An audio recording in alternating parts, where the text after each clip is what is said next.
ترد في الركبه، انما قام محمود فتح الله سليم الحمد لله. و28 دقيقه والتعادل دون اهداف. وكعب يا سلام يا سلام يا سلام محمد، يا سلام يا سلام يا سلام يا سلام يا سلام. عمر جابر يحط هدف، بس مين اللي مديها له؟ نشوف الكعب.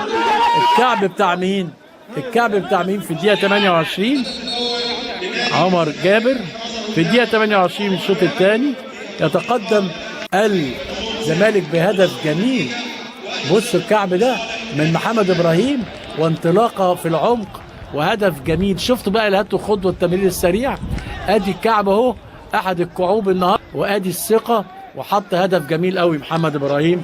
يتقدم الزمالك في الدقيقه 28 من زمن الشوط الثاني بهدف جميل محمد ابراهيم، وتقدم لمحمد لعمر جابر يحط الهدف عاليه جدا. بصوا انطلق وعدى جعفر، عدى وعنده الثقه انه يعدي ولعبها. هنا سوء الحظ بقى، الراجل خبطت في دانيال، وادي محمد ابراهيم عطها لجعفر، وجعفر عدى ولعبها.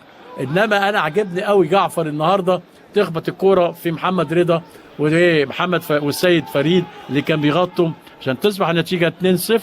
وكوره جميله جدا لاحمد جعفر في الدقيقة 32 من زمن الشوط الثاني. مش بقول لحضراتكم ان